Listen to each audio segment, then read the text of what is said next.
విజయవాడ అనగానే ముందుగా గుర్తొచ్చేది కనకదుర్గమ్మ ఆలయం. అయితే ఆ ఒక్కటే కాదు, మరెన్నో ఫేమస్ ప్లేసెస్ కూడా ఉన్నాయి.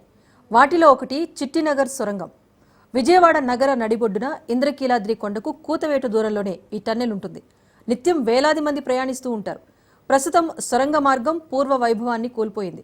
గత ప్రభుత్వం సొరంగ మార్గం నిర్లక్ష్యానికి గురై అధ్వాన్న పరిస్థితికి చేరుకుంది.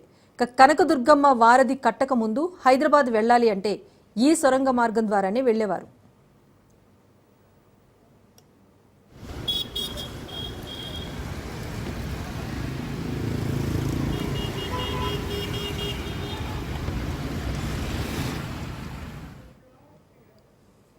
విజయవాడ పట్టణం చాలా వరకు ఒక ద్వీపాన్ని పోలి ఉంటుంది. ప్రకాశం బరాజ్, నగరం చుట్టూ కాలువల్లో నిరంతరం పారే నీరు, పెద్ద పెద్ద భవనాలు, భవానీపురం, గొల్లపూడి, గాంధీనగర్, దుర్గానగర్ ఇలా అనేక ప్రముఖ కాలనీలు నగరంలో ఉన్నాయి.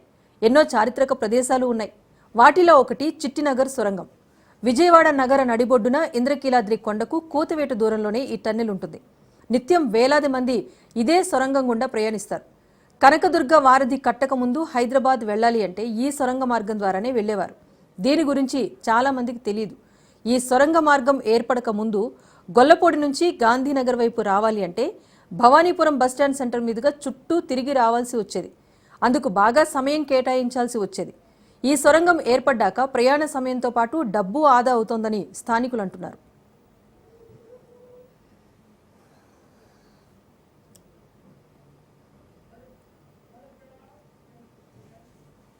ఇదిలా ఉంటే ఈ సొరంగాన్ని స్వతంత్రం వచ్చాక దశాబ్ద కాలం పాటు ప్రజలు పడుతున్న ఇబ్బందులను చూసి అప్పటి నగర commissioner Ajit Singh, doctor KL Rao ఏర్పాటుకు ప్రతిపాదించారు. తర్వాత కొండను తవ్వి రోడ్డు మార్గాన్ని ఏర్పాటు చేశారు. 1965 జనవరి 4న దీన్ని ప్రారంభించారు. ఈ మార్గం ఏర్పాటు చేయడానికి వీరు చాలా కృషి చేశారని స్థానికులు చెబుతున్నారు. 2016 కృష్ణ పుష్కరాల సందర్భంగా అప్పటి సీఎం చంద్రబాబు ఈ సొరంగాన్ని ఆధునీకరించారు. రంగురంగుల పెయింటింగ్స్, లైటింగ్ ఏర్పాటు చేశారు. ఈ సొరంగం గుండా వెళ్లేవారికి ఎంతో ఆహ్లాదాన్నించారు. ప్రస్తుతం ఈ సొరంగం వెలవెలబోతోంది.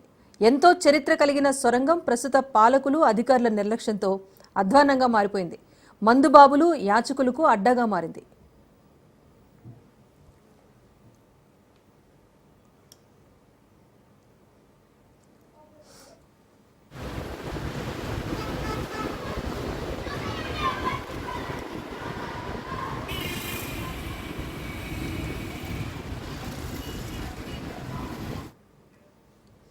ఈ సొరంగ మార్గం నుంచి నిత్యం ఆహ్లాదంగా ఉండే ప్రయాణం వర్షాలు కురిస్తే మాత్రం చాలా భయానకంగా మారిపోతుంది.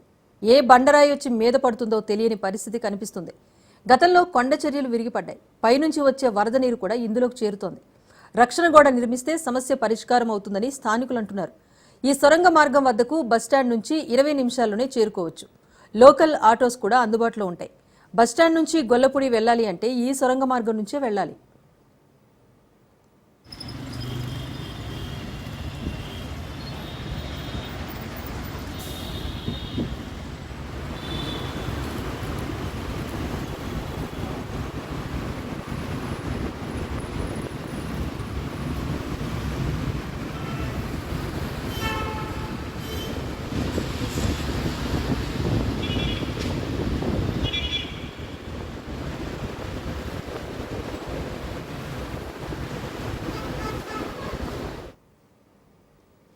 ఈ సొరంగ మార్గంలో పాదచారులు నడిచే బాట, ఫుట్పాత్లో పదుల సంఖ్యలో యాచకులు ఆవాసంగా మార్చేసుకున్నారు.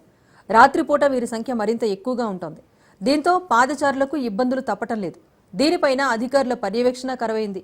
ప్రస్తుతం రాష్ట్రంలో నూతనంగా ఏర్పడిన కూటమి ప్రభుత్వం దృష్టి సారించి ఈ చిట్టినగర్ సొరంగ మార్గానికి పూర్వ వైభవం తీసుకురావాలని వాహనదారులు, స్థానికులు కోరుతున్నారు.